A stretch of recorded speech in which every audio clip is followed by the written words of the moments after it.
Assalamualaikum warahmatullahi wabarakatuh. Halo semuanya, balik lagi di channel YouTube aku dengan kali ini dengan pembahasan materi kuliah studi kelayakan bisnis, yaitu aku akan membahas tentang penyusunan cash flow. Nah, sebelum lanjut tonton videonya, jangan lupa untuk like, komen, dan subscribe. Nah, jadi di sini aku akan ngebahas soal yang udah dikasih sama dosen. Nah, di sini itu ada perusahaan Mabars dan itu akan memulai usaha lidah buaya dengan menyewa lahan sebesar 1 hektar yang bernilai 5.500.000 per tahun. Nah, jadi untuk menyusun cash flow ini yang pertama itu kita harus tahu umur bisnisnya dulu ada berapa lama. Nah, di sini diketahui bahwa umur bisnisnya itu 8 tahun. Hal ini tuh berdasarkan umur produktif tanaman lidah buaya. Jadi di sini aku bakal menyusun cash flow dengan menggunakan Excel. Nah, yang pertama di sini ada uraian. Karena umur bisnisnya 8 tahun, berarti aku buat sampai 8 tahun.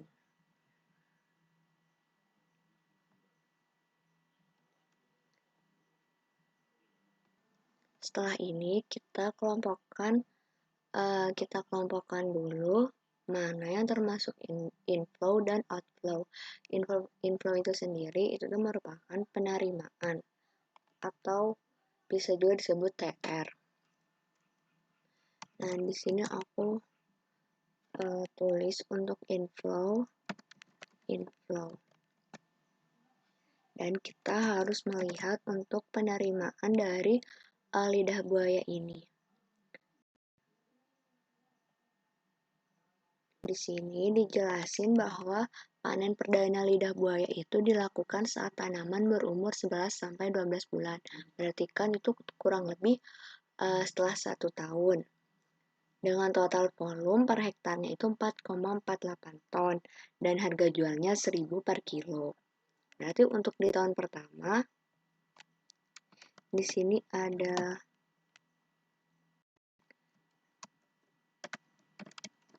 penjualan produk. Dan di tahun pertama, karena lidah buaya ini baru bisa dipanen saat berumur 11-12 bulan. Berarti kan itu kurang lebihnya di tahun pertama. Dengan volume per hektarnya 4,48 ton. Dan kita konversikan dulu ke ton dari ton ke kilo. Berarti menjadi 4.480 kilo dikali dengan harga jual per kilonya itu 1.000. Sehingga tahun pertama itu penerimaan untuk penjualan lidah buaya itu sebesar 4.480.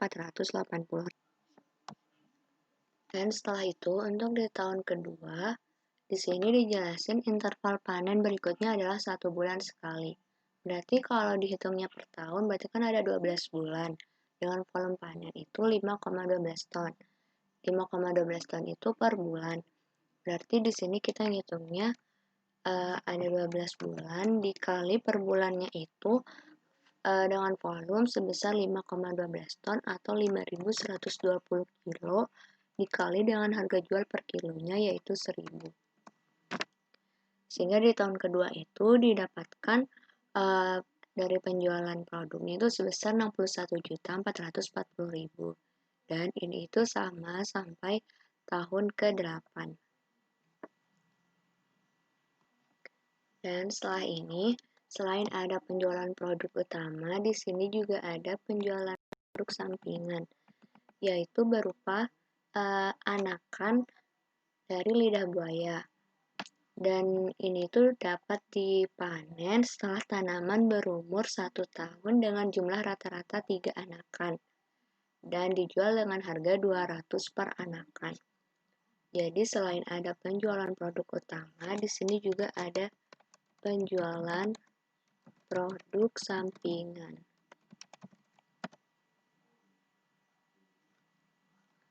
Di tahun pertama, anakan ini belum dapat dihasilkan, karena di sini dapat dipanennya itu setelah berumur 1 tahun. Jadi kita mulai dari tahun kedua. Dan di sini itu diketahui bahwa per masing-masing tanaman itu menghasilkan rata-rata 3 anakan. Jadi kita harus lihat dulu berapa jumlah lidah buaya yang ditanami dalam 1 hektar.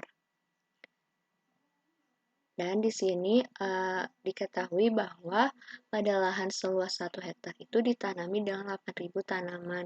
Berarti kita kalikan 8.000 tanaman dikali dengan, karena setiap tanaman itu menghasilkan 3 anakan, berarti kita kali 3, terus dikali dengan harga jual per anakan, yaitu 200. Sehingga penerimaannya untuk penjualan produk sampingan itu sebesar 4.800.000. Dan hal ini sama sampai ke tahun ke-8. Untuk inflow ini, di bawahnya ini ada lagi, yaitu pinjaman. Jika modal yang digunakannya itu modal pinjaman, berhubung di dalam soal yang kita bahas kali ini, itu diketahui kita menggunakannya modal sendiri, maka pinjaman ini kita kosongkan. Selain pinjaman, juga ada salvage value atau nilai sisa.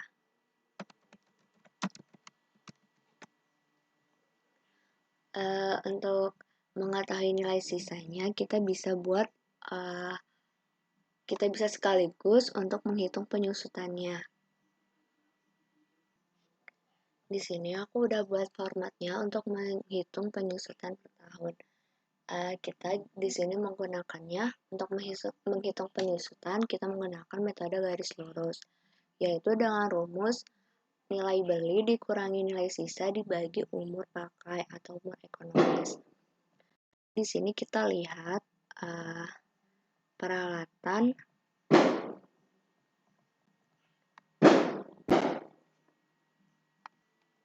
Nah, jadi di sini ada rincian untuk biaya investasi. Yang pertama ada pembuatan sumur. Kita masukkan dulu datanya.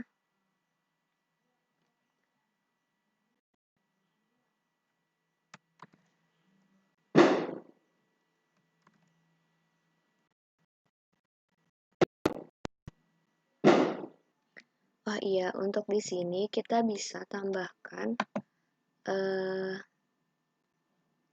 di sini tambahkan untuk harga satuan, dan di sini kita tambahkan unit.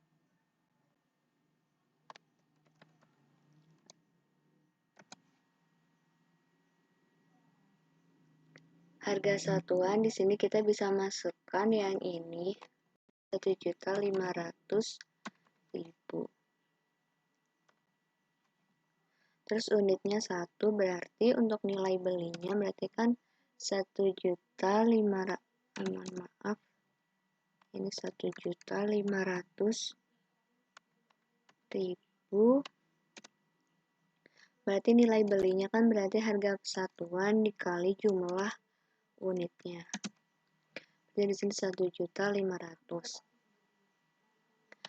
Dan untuk umur pakai di sini itu untuk sumur itu dipakai selama 8 tahun.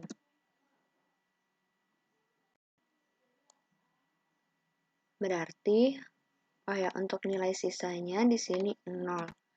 Berarti untuk menghitung penyusutan itu berarti caranya adalah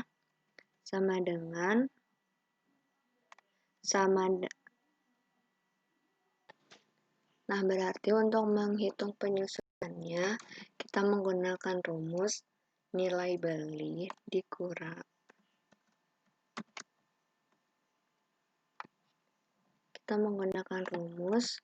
nilai beli dikurangin dengan nilai sisa, lalu dibagi dengan umur pakai,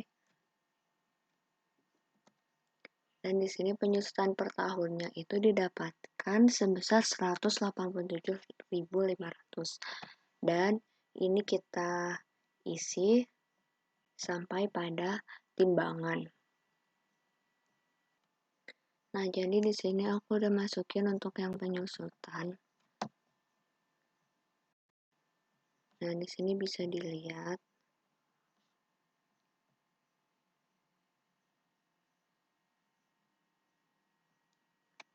Dan di sini kan kita mau cari nilai sisa, berarti di sini aku totalin untuk nilai sisa, yaitu 10.200.000. Berarti kita masukkan di sini untuk nilai sisa. Nilai sisa itu tentunya ada di tahun ke-8. Kita masukkan 10.200.000.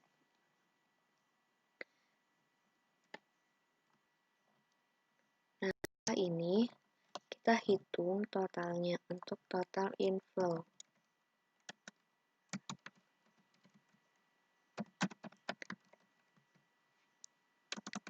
Total inflow.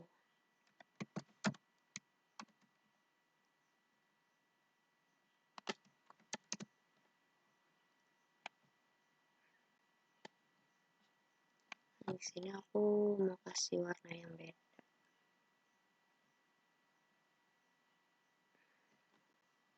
Ini untuk total inflow. Selanjutnya kita akan memasukkan outflow, menghitung outflow.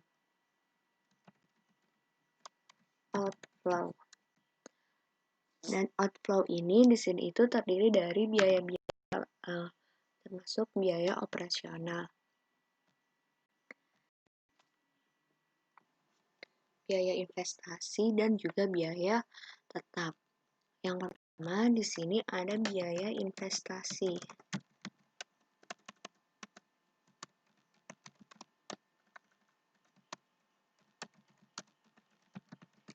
Biaya investasi itu meliputi yang tadi ada pembuatan sumur sampai timbangan besar. Jadi itu sama kayak ini. Nah, aku copy aja. Nah, ini untuk biaya investasi. Terus untuk tahun pertama kita masukkan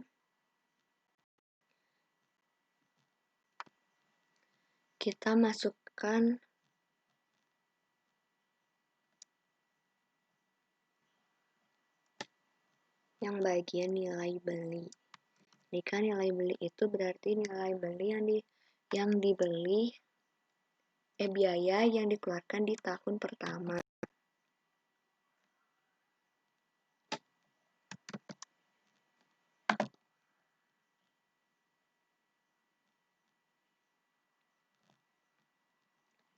Nah, selanjutnya untuk mengisi di tahun berikutnya itu ada keterangan bahwa dari beberapa investasi yang dikeluarkan itu ada yang dilakukan reinvestasi atau pembelian kembali, seperti alat pertanian harus diganti setiap 3 tahun. Alat pertanian itu diganti setiap 3 tahun. Berarti setiap 3 tahun sekali kita itu akan membeli alat pertanian. Berarti setelah di tahun pertama, berarti di tahun keempat itu 1 juta. Terus di tahun ke-7 1 juta. Selanjutnya pompa air itu diganti setiap 5 tahun. Pompa air di sini ganti setiap 5 tahun. Berarti setelah tahun pertama itu berarti selanjutnya adalah di tahun ke-6. Yaitu 850.000.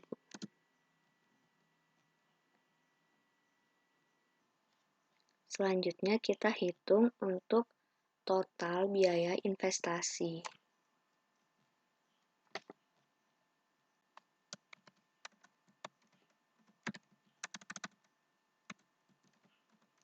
Total biaya investasi.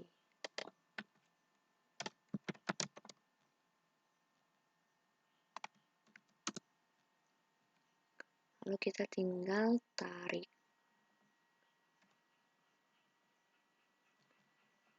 Jadi ini untuk total biaya investasi. Setelah biaya investasi, yang kedua itu ada biaya tetap.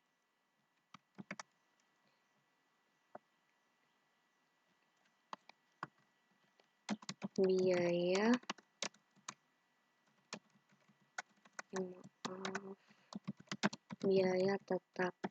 Nah, dalam kasus ini aku kasih tanda. Dalam kasus ini, biaya tetap itu kan biaya yang dibayarkan setiap tahunnya dengan nominal yang tetap. Nah, dalam soal ini biaya tetapnya itu berarti adalah harga sewa lahan. Kan di sini sewa lahannya itu per tahun itu sebesar 5.500.000 dan dibayarnya per tahun. Berarti itu kan termasuk biaya tetap. Jadi di sini kita tulis biaya sewa lahan.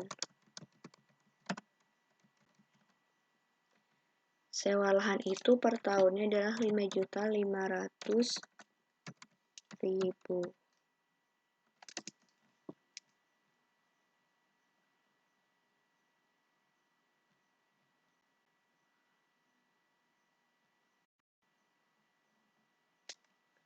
Oke. Selanjutnya, setelah biaya tetap, ada biaya variabel.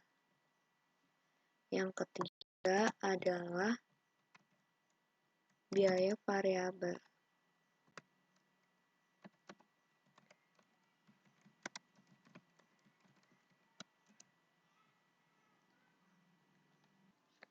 Dan selanjutnya, untuk biaya variabel di sini itu ada pada tahun pertama itu ada biaya tenaga kerja.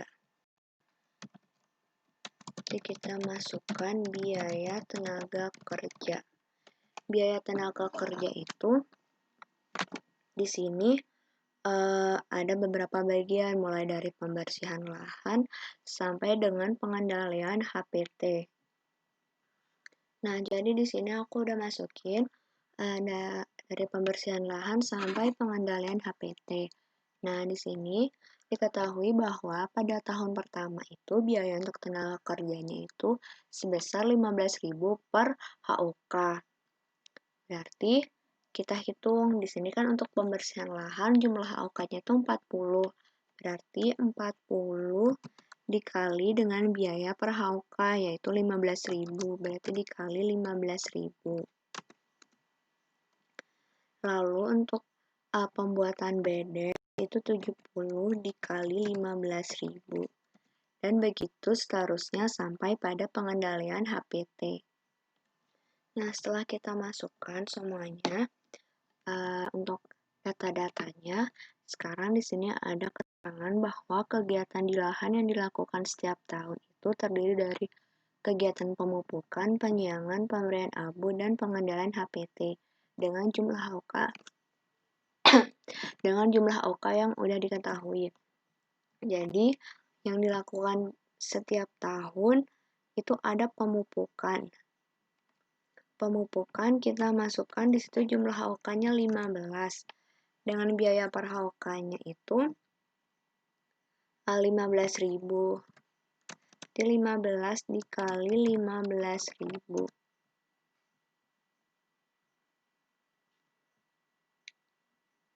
Nah, lalu kita tinggal tarik karena ini tuh dilakukan setiap tahun.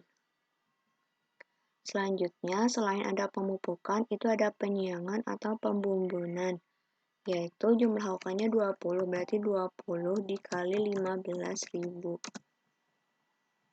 Kita tarik juga sampai tahun ke-8. Terus ada pemberian abu 2. Ini ada 10 dikali 15.000. Dan juga ada pengandalian HPT 10 dikali 15.000.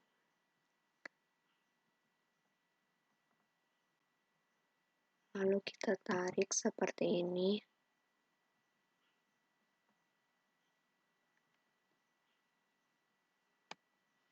Nah, selain ini kan biaya tenaga kerja, selain itu di sini juga ada untuk biaya panen. Berarti kita masukkan untuk biaya panen. Di sini itu ada pengangkutan dan sortasi pada tahun pertama. Oh ya, mohon maaf. Jadi tadi tuh maksudnya di sini itu ada biaya panen, biaya pengangkutan, dan biaya sortasi. Untuk biaya pengangkutan, biaya panen, biaya sortasi, dan biaya pengangkutan. Di situ pada biaya panen itu di tahun pertama itu dikeluarkannya 750.000, sedangkan biaya sortasi 450.000. Terus ada biaya pengangkut. Oh, maaf aku kebalik.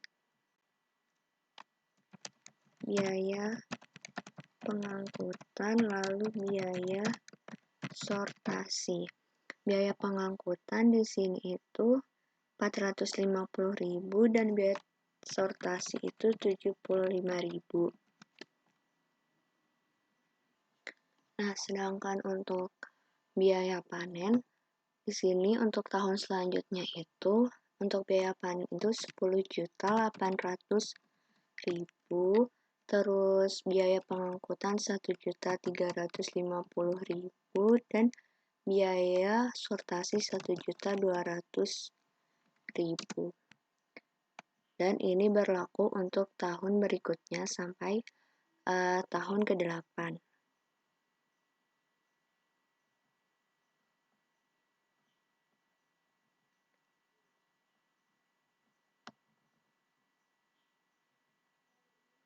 Nah, setelah biaya sortasi, di sini ada biaya variabel lain. Di antaranya itu ada urea, TSP, terus dan juga KCl, pupuk kandang, dan abu saumil. Jadi kita masukkan biaya ini semua ke Excel. Nih misalnya di sini ada biaya pupuk urea. Biaya pupuk urea itu per tahun, berarti setiap tahunnya itu sama, mulai dari tahun pertama sampai terakhir itu sebanyak 960 kilo dengan harga 1.500, berarti 960 dikali 1.500 harga per kilonya. Dan kita tarik sampai tahun ke-8. Dan untuk biaya variabel yang lainnya, itu caranya juga sama seperti sebelumnya. Nah, di sini aku udah masukin semua untuk biaya variabelnya. Sekarang yang keempat, ini kan ada biaya variabel, biaya investasi, dan yang keempat itu ada pajak.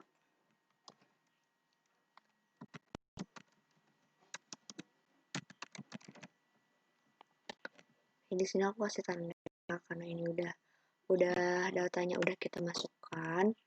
Terus sekarang itu pajak di sini itu diketahui bahwa pajak penghasilannya itu sebesar 25%. Oh ya, sesuai dengan peraturan perpajakan yang berlaku. Untuk peraturan perpajakan itu untuk yang peraturan sebelumnya itu yang lain peraturan bahwa Kalau peraturan yang lama itu tuh kalau menghasilkan di tahun pertama keuntungannya itu masih negatif, berarti itu nggak dikenakan pajak. Terus pajaknya itu dikali sama kalau yang dikali dengan EBT atau pendapatan sebelum pajak. Sedangkan kalau peraturan yang terbaru itu pajaknya itu dikali dengan persentasenya itu dikali eh, dengan TR atau eh, apa eh, pendapat ya dikali dengan TR atau pendapatan kotor. Di sini aku mau ngerjainnya itu menggunakan yang dikali dengan EBT. Tapi untuk menghitung pajak itu langkah lebih baiknya itu kita buatnya di laporan laba rugi terus kita masukkan ke cash flow. Tapi di sini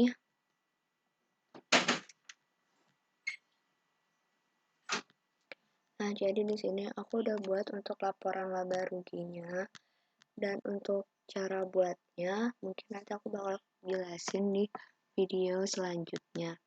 Jadi di sini aku mau menjelasin cara menghitung pajak.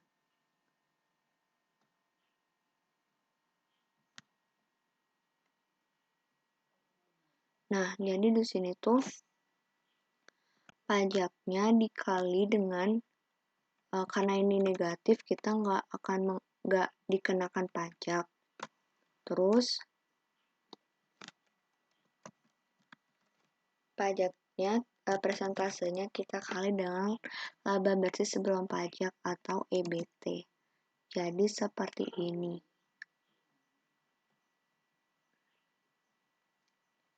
Dan setelah ini kita masukkan ke cash flow yang telah kita buat tadi. Nah, jadi kita masukkan di sini.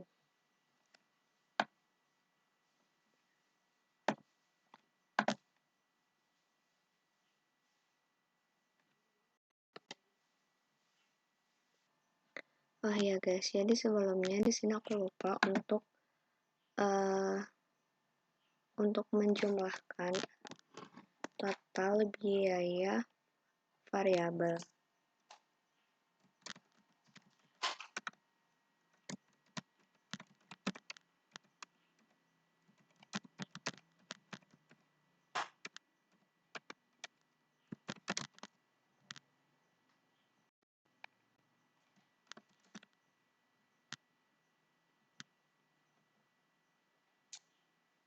Dan setelah ini kita hitung total outflow.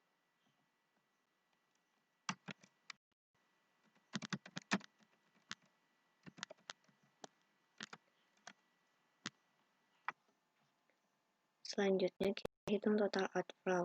Total outflow ini cara menghitungnya berarti pajak ditambah dengan total biaya variabel ditambah biaya tetap ditambah dengan biaya investasi.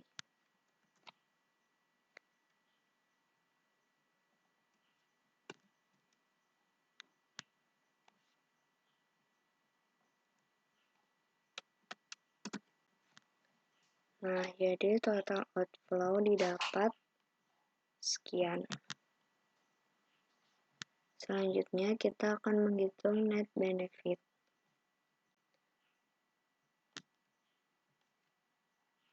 Untuk menghitung net benefit,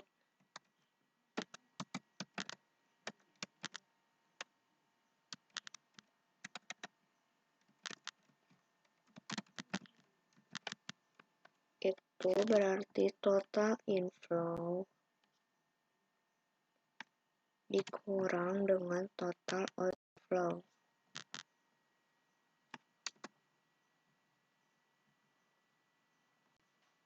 Nah, jadi seperti ini. Nah, mungkin untuk penyusunan cash flow itu cukup sampai di sini. Nanti mungkin aku selanjutnya untuk laporan laba rugi dan kriteria investasi ditunggu di video berikutnya. Cukup sekian dari aku. Wassalamualaikum warahmatullahi wabarakatuh. Semoga bermanfaat.